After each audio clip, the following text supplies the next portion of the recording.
ಭಾಗ 3 ಬಯಲಾಯ್ತು ಗುಪ್ತ ರಹಸ್ಯ. ತೋಟದ ಮರೆಯ ಹಸಿಬಿಸಿ ಆಟ ಮತ್ತು ಬಯಲಾದ ರಹಸ್ಯ. ಮಾವಿನ ತೋಟದ ಆ ಮಂದ ಕತ್ತಲಿನಲ್ಲಿ, ಮಾವಿನ ಮರಗಳ ಎಲೆಗಳ ನಡುವೆ ಸೋರಿ ಬರುತ್ತಿದ್ದ ಚಂದಿರನ ಬೆಳಕು ರವಿ ಮತ್ತು ರೇಷ್ಮಾಳ ಪ್ರೇಮಕ್ಕೆ ಸಾಕ್ಷಿಯಾಗಿತ್ತು. ರೇಷ್ಮಾಳ ಆ ಕಪ್ಪು ಲಂಡನ್ ಟೀಶರ್ಟ್ ಅವಳ ಸೌಂದರ್ಯಕ್ಕೆ ಒಂದು ಗೂಢವಾದ ಕಳೆಯನ್ನು ನೀಡುತ್ತಿತ್ತು. ರವಿ ಅವಳನ್ನು ಅಪ್ಪಿಕೊಂಡಿದ್ದ ರೀತಿ ನೋಡಿದರೆ, ಈ ಇಂಜಿನ್ ಇವತ್ತು ರಾತ್ರಿ ಫುಲ್ ಚಾರ್ಜ್ ಆಗಿಯೇ ನಿಲ್ಲುತ್ತದೆ ಎಂದು ಎನಿಸುತ್ತಿತ್ತು. ರವಿ, ನಿನ್ನ ಈ ಸರ್ವಿಸಿಂಗ್ ಸ್ಟೈಲ್ ನನ್ನನ್ನು ಪೂರ್ತಿಯಾಗಿ ಅಪ್ಡೇಟ್ ಮಾಡಿದೆ.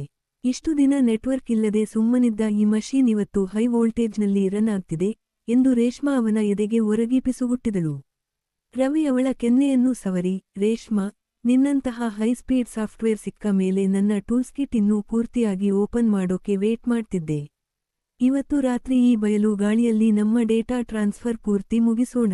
ನಿನ್ನ ಈ ಲಂಡನ್ ಬ್ರಾಂಡ್ ಸೌಂದರ್ಯಕ್ಕೆ ನನ್ನ ಹಳ್ಳಿಯ ಇಂಜಿನ್ ಪವರ್ ಸರಿಯಾದ ಮ್ಯಾಚ್ ಎಂದು ಅವಳನ್ನು ಇನ್ನೂ ಹತ್ತಿರಕ್ಕೆ ಎಳೆದುಕೊಂಡನು. ಇಬ್ಬರ ನಡುವಿನ ಕನೆಕ್ಷನ್ ಸ್ಟ್ರಾಂಗ್ ಆಗುತ್ತಿದ್ದಂತೆಯೇ ಹತ್ತಿರದಲ್ಲೇ ಒಣಗಿದ ಎಲೆಗಳು ಮುರಿದ ಪಟ ಪಟ ಸದ್ದು ಕೇಳಿಸಿತು. ರವಿ ಒಂದು ಕ್ಷಣದಂಗಾಗಿ ಇಂಜಿನ್ ಆಫ್ ಆದಂತೆ ಸೈಲೆಂಟ್ ಆದನು. ರೇಷ್ಮಾ ಕೂಡ ಗಾಬರಿಯಿಂದ ತನ್ನ ಕಪ್ಪು ಟೀಶರ್ಟ್ ಸರಿಪಡಿಸಿಕೊಳ್ಳುತ್ತಾ ಎಚ್ಚರಗೊಂಡಳು. ಯಾರದು ಅಲ್ಲಿ ಎಂದು ರವಿ ಗಟ್ಟಿಯಾಗಿ ಕೂಗಿದನು.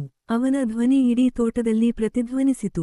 ಪೊದೆಗಳ ಹಿಂದಿನಿಂದ ರೇಷ್ಮಾಳ ಗೆಳತಿ ಪೂಜಾ ಮೆಲ್ಲಗೆ ಹೊರಬಂದಳು. ಪೂಜಾ ತನ್ನ ಕೈಯಲ್ಲಿದ್ದ ಮೊಬೈಲ್ ಕ್ಯಾಮೆರಾವನ್ನು ತೋರಿಸುತ್ತಾ ತುಂಟತನದಿಂದ ನಕ್ಕಳು. ಏನು ರೇಷ್ಮಾ ಅಕ್ಕ, ಲಂಡನ್ ಟೀಶರ್ಟ್ ಹಾಕೊಂಡು ಇಲ್ಲಿ ತೋಟದಲ್ಲಿ ಯಾವ ಸೀಕ್ರೆಟ್ ಪ್ರಾಜೆಕ್ಟ್ ರನ್ ಮಾಡ್ತಿದ್ದೀಯಾ? ನಾನು ಇಷ್ಟೊತ್ತು ನಿಮ್ಮ ಈ ಹಸಿಬಿಸಿ ಆಟವನ್ನ ರೆಕಾರ್ಡ್ ಮಾಡ್ತಿದ್ದೆ. ಈ ವಿಡಿಯೋ ಏನಾದ್ರೂ ಫೇಸ್ಬುಕ್ನಲ್ಲಿ ಅಪ್ಲೋಡ್ ಆದ್ರೆ ನಿಮ್ಮಿಬ್ಬರ ಸರ್ವರ್ ಕ್ರಾಶ್ ಆಗೋದು ಗ್ಯಾರಂಟಿ ಎಂದು ಸಖತ್ ಡಬಲ್ ಮೀನಿಂಗ್ನಲ್ಲಿ ಕೆಣಕಿದಳು. ರೇಷ್ಮಾಳ ಮುಖ ಒಮ್ಮೆಲೇ ಬೆಳ್ಳಗಾಯಿತು. ರವಿ ಪೂಜಾಳ ಹತ್ತಿರ ಹೋಗಿ, ನೋಡು ಪೂಜಾ, ಈ ಡೇಟಾ ಲೀಕ್ ಆದ್ರೆ ನಿನ್ನ ಸಿಸ್ಟಮ್ ಕೂಡ ಹ್ಯಾಂಗ್ ಆಗುತ್ತೆ, ಹುಷಾರು. ನಾವು ಕೇವಲ ಪ್ರೇಮದ ವೈರಿಂಗ್ ಚೆಕ್ ಮಾಡ್ತಿದ್ದೀವಿ ಅಷ್ಟೇ. ನಿನ್ನ ಹತ್ರ ಇರೋ ಆ ಕೀ ನಮಗೆ ಕೊಟ್ಟುಬಿಡು, ನಾವು ಈ ಪ್ರಾಜೆಕ್ಟ್ ಪೀಸ್ಫುಲ್ ಆಗಿ ಫಿನಿಶ್ ಮಾಡ್ತೀವಿ ಎಂದು ಸಮಾಧಾನಿಸಲು ಪ್ರಯತ್ನಿಸಿದನು. ಪೂಜಾ ನಗುತ್ತಾ, ನೋಡಿ ರವಿ ಸಾಹೇಬ್ರೆ, ನನ್ನ ಮೊಬೈಲ್ನಲ್ಲಿರೋ ಈ ಹೈ ಕ್ವಾಲಿಟಿ ವಿಡಿಯೋ ಡಿಲೀಟ್ ಆಗ್ಬೇಕು ಅಂದ್ರೆ ನನಗೂ ಒಂದು ಒಳ್ಳೆ ಟ್ರೀಟ್ ಬೇಕು. ಇಲ್ಲಾಂದ್ರೆ ಈ ಸೀಕ್ರೆಟ್ ಸರ್ವಿಸಿಂಗ್ ವಿಷಯ ಇಡೀ ಊರಿಗೆ ವೈರಲ್ ಆಗುತ್ತೆ. ನಿಮ್ಮ ಈ ಹೈ ಲೋಡ್ ಪರ್ಫಾರ್ಮೆನ್ಸ್ ನೋಡೋಕೆ ಊರಿನ ಮಂದಿ ವೇಟ್ ಮಾಡ್ತಿದ್ದಾರೆ ಎಂದು ಬ್ಲ್ಯಾಕ್ಮೇಲ್ ಸ್ಟೈಲ್ನಲ್ಲಿ ಚುಚ್ಚಿದಳು.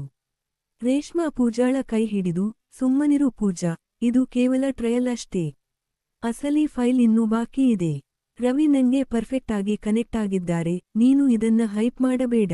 ಈ ವಿಷಯ ಏನಾದ್ರೂ ಮನೆಯಲ್ಲಿ ತಿಳಿದ್ರೆ ನನ್ನ ಇಂಜಿನ್ ಸೀಜ್ ಆಗುತ್ತೆ ಎಂದು ಕಾಡಿ ಬೇಡಿದಳು. ಪೂಜಾಳ ಎಂಟ್ರಿಯಿಂದ ರವಿ ಮತ್ತು ರೇಷ್ಮಾಳ ಆ ಹಸಿಬಿಸಿ ಏಕಾಂತಕ್ಕೆ ದೊಡ್ಡ ವಿಘ್ನ ಬಂದಿತ್ತು.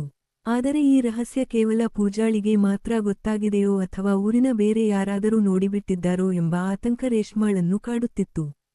ತೋಟದ ಮರೆಯಲ್ಲಿ ಬಯಲಾದ ಈ ರಹಸ್ಯ ಈಗ ಇಬ್ಬರ ಜೀವನದಲ್ಲಿ ಹೊಸ ಬಿರುಗಾಳಿ ಎಬ್ಬಿಸಿತ್ತು. ರವಿ, ಇವತ್ತು ಈ ಪ್ರಾಜೆಕ್ಟ್ ಇಲ್ಲಿಗೆ ಸ್ಟಾಪ್ ಮಾಡೋಣ. ಪೂಜಾ ಕೈಯಲ್ಲಿ ನಮ್ಮ ಇಂಜಿನ್ ಕೀ ಸಿಕ್ಕಿದೆ, ಇನ್ನು ಮುಂದೆ ನಾವು ಹುಷಾರಾಗಿರಬೇಕು. ಈ ಇಂಟರ್ನೆಟ್ ಕಾಲದಲ್ಲಿ ವೈರಲ್ ಆಗುವುದು ತುಂಬಾ ಈಸಿ ಎಂದು ರೇಷ್ಮಾ ಅಸಮಾಧಾನದಿಂದ ಹೇಳಿದಳು.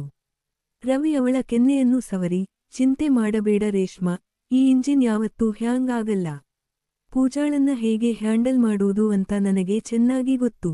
ನಮ್ಮ ಈ ಸೀಕ್ರೆಟ್ ಕನೆಕ್ಷನ್ ಇನ್ನೂ ಹೆಚ್ಚು ಸ್ಟ್ರಾಂಗ್ ಆಗುತ್ತೆ ಅಷ್ಟೇ.